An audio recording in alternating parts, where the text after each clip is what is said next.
बेटा जाओ, जाकर तुम भी खेल लो। यहाँ और भी नए बच्चे खेलने आएंगे, क्या पता कोई तुम्हारा भी दोस्त बन जाए। जाओ।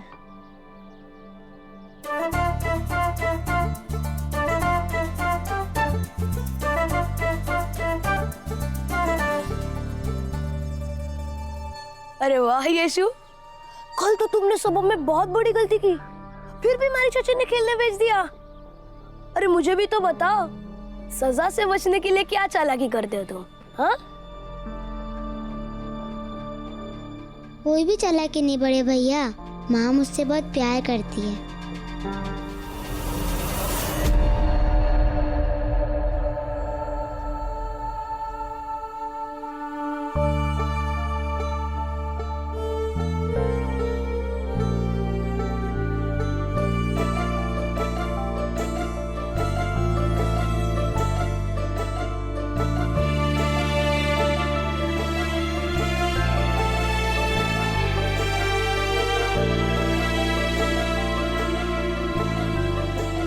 अरे देख क्या रहे हो, जल्दी से फेंको गेंद।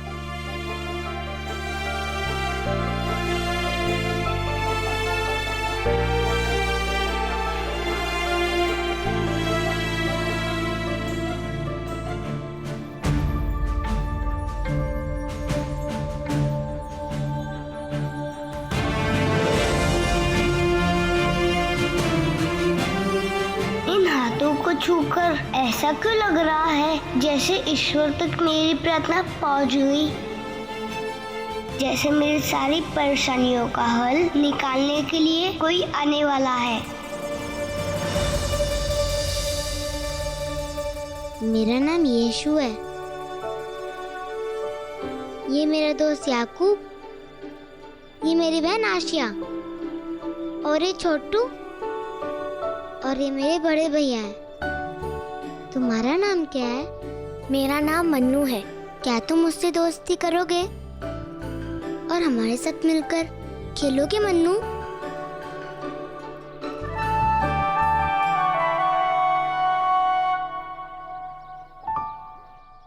अरे बातें करते रहोगे या खेलोगे भी? जी बड़े भैया।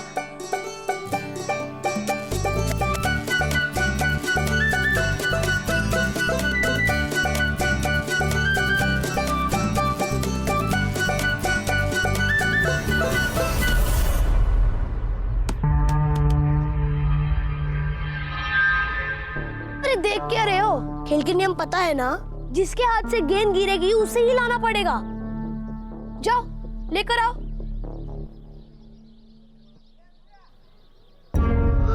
गेंद को भी रब्बी गुरुजी के घर जाना था।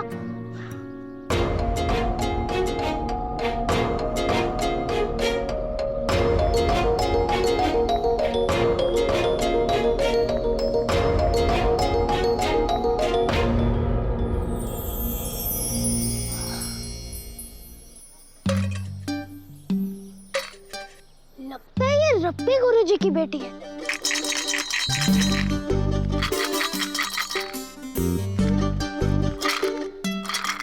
सुनो, अरे सुनो भी, अरे सुनो,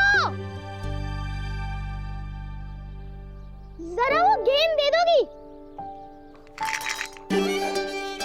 अरे तुमसे बात कर रहा हूँ मैं। अरे सुनो भी। नीमा, कहाँ हो तुम? फिर से बाहर निकल गई क्या? अरे अरे गेंद तो देती जाओ। सुनो,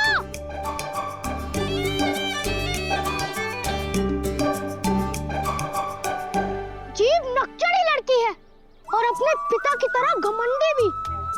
सामने पड़ी थी गेंद पर उठाकर नहीं दी। हाँ। ओ भाई सुनिए जरा, वहाँ वो देखिए वहाँ गेंद है। हमारी गेंद दे दो ना। अरे सुनो, इतनी देर लगती है क्या गेंद लाने में? ये याकूब भी ना, मैं तो जा रहा हूँ। चल छोटे। जी बड़े भैया चलिए।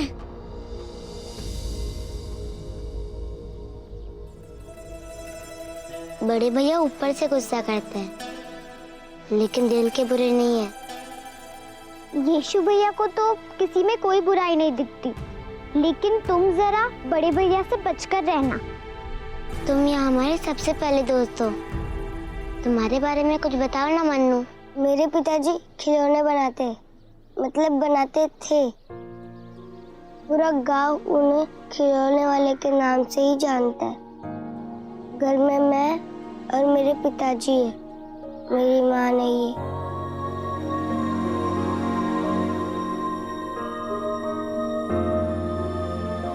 रब्बी गुरुजी की तरह हमारे पास अच्छा घर, पैसा, सामान कुछ भी नहीं है।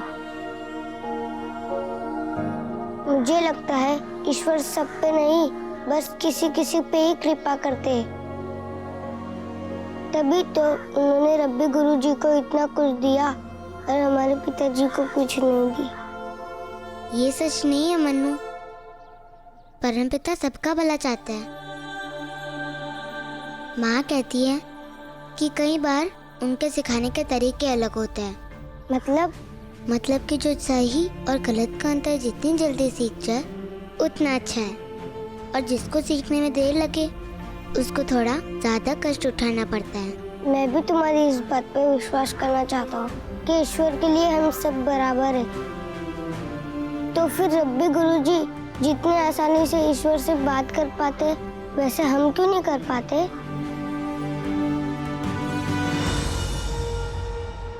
मैं कितना सौभाग्यशाली हूँ जो ईश्वर ने जनमानस की सेवा के लिए मुझे चुना है। नहीं तो इतनी सहजता से ईश्वर से जुड़ पाना कहाँ संभव था मेरे लिए।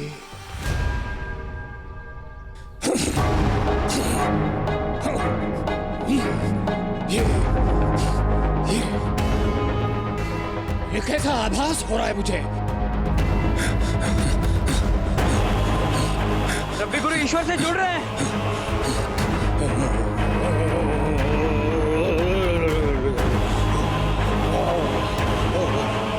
प्रभु जी, प्रभु। हाँ मैं प्रभु, मैं समझ गया। आप जनमानस के साथ जो भी वार्तालाप करना चाहते हैं मैं समझ गया हूँ। जी प्रभु, ये संदेह आपकी आज्ञा का पालन होगा। जी जी हाँ जी जी प्रभु। प्रभु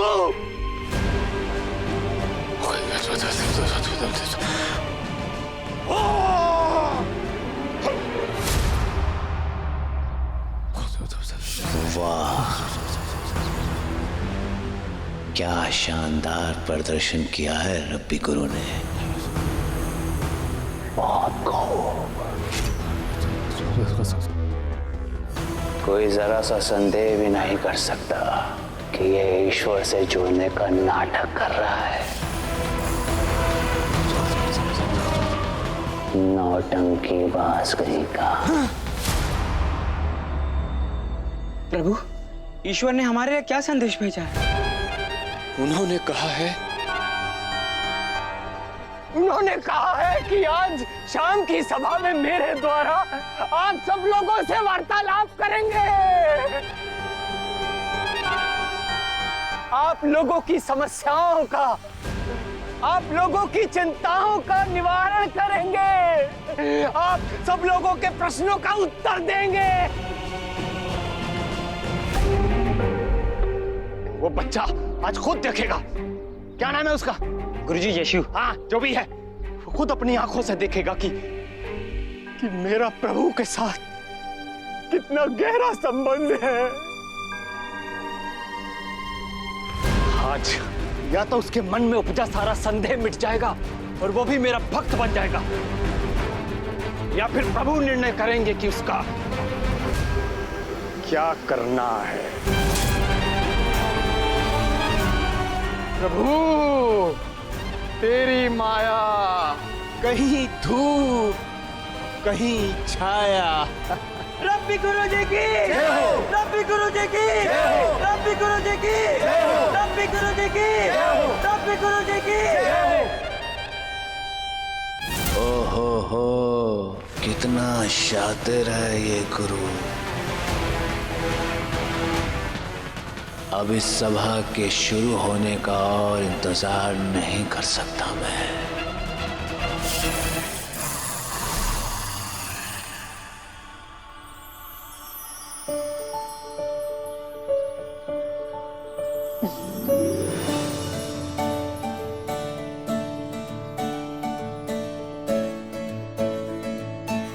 उस लड़की ने तो हद ही कर दी। अरे बिल्कुल उसके पैरों के पास पड़ी थी गेंद, पर उसने उठाकर नहीं दी।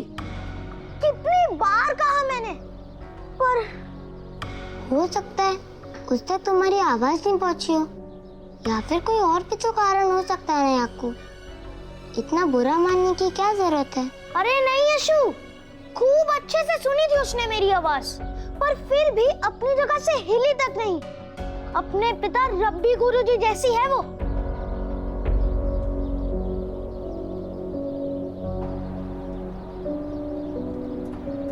बेटा याकूब, तुम्हें कोई गलतफहमी हुई होगी।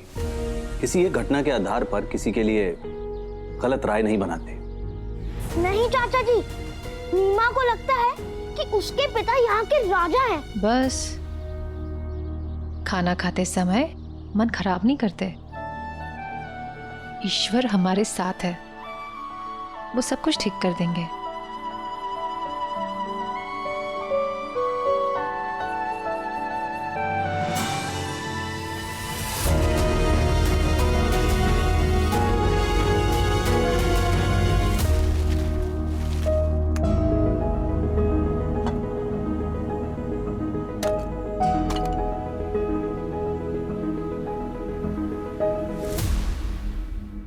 रब्बी गुरुजी जो भी कहते हैं ना, बिल्कुल सही कहते हैं। बिगड़े हुए बच्चों को ना ईश्वर ही सही राह पे ला सकता है।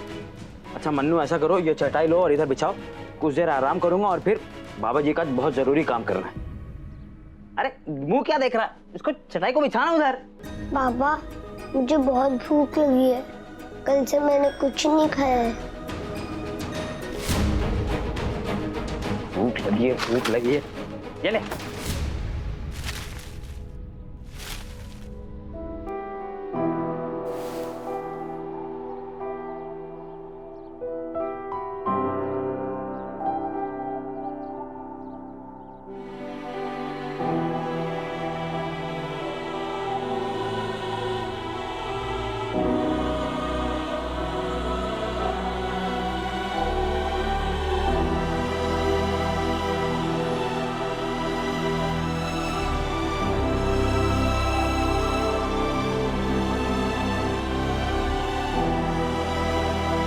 बाबा पहले कितना ख्याल रखते थे मेरा, लेकिन अब सब कुछ बदल गया है। एक बार भी वो मुझे प्यार से बेटा तक नहीं कहते।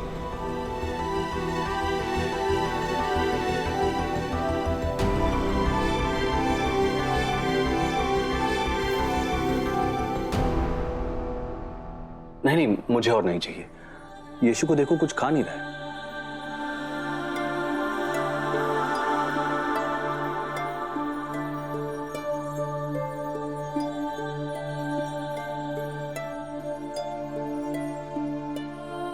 माँ, आपके जाने के बाद मैंने एक दिन भी पेट भर के खाना नहीं खाया।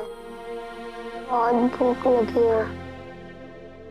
बेटा क्या हुआ, तुम खाना क्यों नहीं खा रहे हो? बताओ ना क्या हुआ। मुझे कैसा लग रहा है ये मैं आपको बता नहीं पाऊंगा, पर मुझसे ये खाया नहीं जाएगा। मुझे माफ कर दीजिए।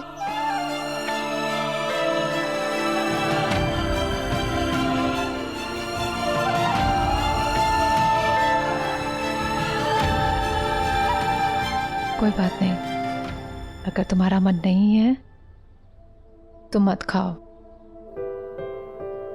लेकिन तुम्हें मुझसे एक वादा करना होगा। कल तुम मेरे हाथों से खाना खाओगे, क्योंकि तुम्हारा जन्मदिन जो है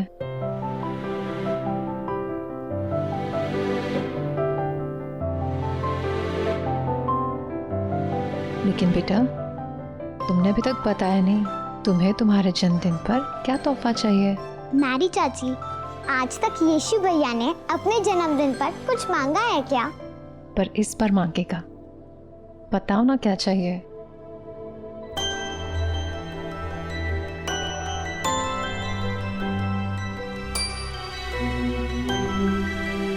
इसमें तो कीड़े। बहुत भूख लगी है।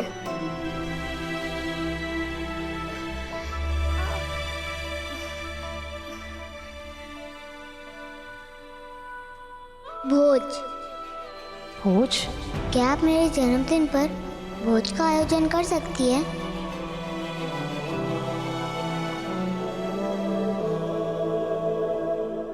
देख लिया, बड़ा कहती थी यीशु भैया कुछ नहीं मांगते, कुछ नहीं मांगते।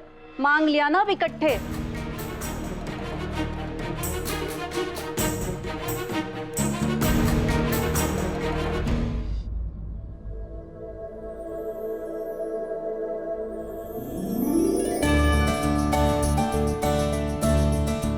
बिल्कुल, तुम्हारे जन्मदिन पर हम भोज का आयोजन जरूर कर सकते हैं। माँ, मैं अपने एक दोस्त को बुला सकता हूँ ना? हाँ बिल्कुल बुला सकते हो, पर हमें ये तो बताओ कि तुम्हारा वो खास दोस्त कौन है? मेरा नया दोस्त मन्नू। मन्नू? यीशु तो करुणा की प्रतिमूर्ति है। एक दिन वो पूरी दुनिया का रखवाला होगा, हर भूखे इंसान की प्रार्थना सुनेगा। धीरे धीरे संसार का मसीहा बनने की तरफ यीशु के कदम बढ़ रहे हैं, लेकिन यीशु के मार्ग में बाधा डालने के लिए शैतान नई नई योजनाएं बना रहा है। इसलिए जल्द से जल्द संसार के मसीहा को अपना कार्य शुरू करना होगा। नष्ट कर दो, अपने पिता की सारी चीजों को नष्ट कर दो।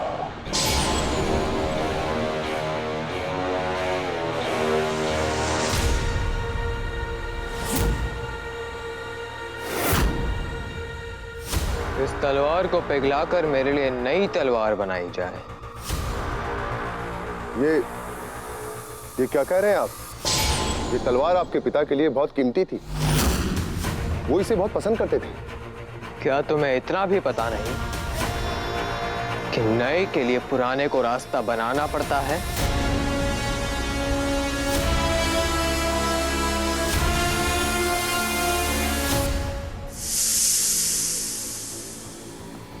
भविष्यवाणी, इससे छुटकारा पाने का एक ही तरीका है, भविष्यवाणी। सितारों की बात माने तो आज एक ऐसे इंसान के जन्म का योग है जो राजाओं का राजा होगा, सम्राटों का सम्राट होगा, पूरी दुनिया पे राज करेगा। उसके सामने हर राजा, हर बादशाह, हर सम्राट झुकेगा। इसका इस्तेमाल करो।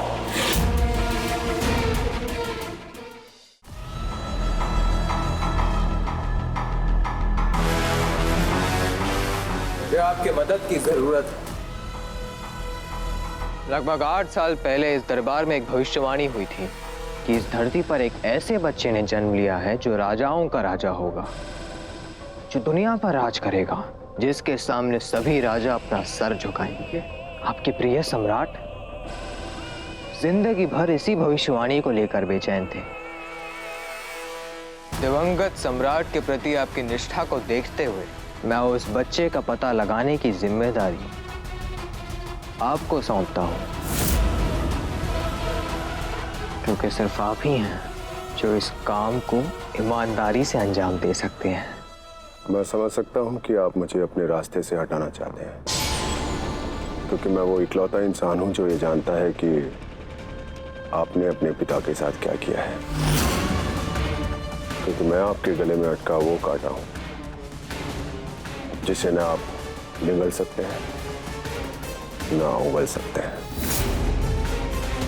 तुम तो बड़े चतुर निकले सेंचुरियन, लेकिन मुझे बेवकूफ समझने की भूल मत कर बैठना। बहुत बहुत धन्यवाद कि आप पिताजी की बेचैनी की वजह ढूंढने को तैयार हो गए। सिंहासन के प्रति आपकी निष्ठा आज भी कम नहीं हुई। मैं चाहता हूं कि आप आज, बल्कि अभी से, उस बच्चे की तलाश करना शुरू कर दें। सिंहासन के प्रति अपनी वफादारी निभाने में मैं कभी पीछे नहीं हटूंगा।